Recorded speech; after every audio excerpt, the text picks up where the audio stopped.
In today's episode, I'm going to cover tuples. Tuple is a type of data structure. It's a container to store different values, just like a list. Tuples are very similar to lists. However, there is one key difference, and it's that tuples are immutable.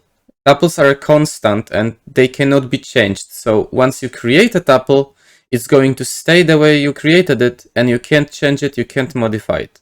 You can't add any values, you can't remove any values. That's how tuples work. One of the most often used things for tuples are coordinates. So we're going to create a tuple of coordinates. To create a tuple, we're going to use normal brackets. Equals, and then just open and close brackets. Just like I said, tuples are like a list, so you can store multiple values in it. Our coordinates tuple we created right now stores two values, 10 and 15, and like I said a second ago, it cannot be modified, tuples are read-only, and we can try to print it out now. Starting the program, it prints out our tuple. Of course, you can always access certain values from a tuple, just like with a list, using the index. Indexing in tuples starts just like in lists, so 0 and upwards. The index 0 is 10, and index 1 will be 15 because it's our second value. So printing out coordinates with an index 0, it gives us 10.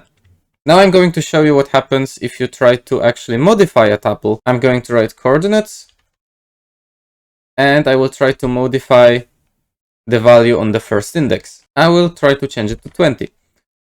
Start the program, and as you can see, you're getting an error. Tuple object does not support item assignment. You want to use tuples when you have values which are certainly not going to change.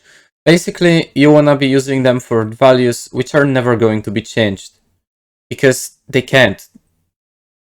Everything you put in a tuple stays there and can't be changed no matter what you try to do.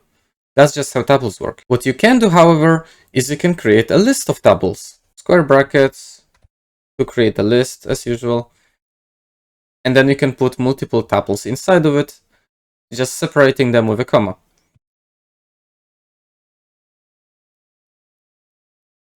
And of course, in each tuple you can put more values. Once you have your list of tuples, we can run the program to read the index 0, which is of course going to be the first set of coordinates, the first tuple we included in the list.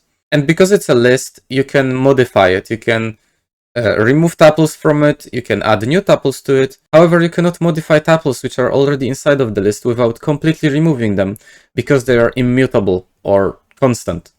And that would be it for today. Yeah.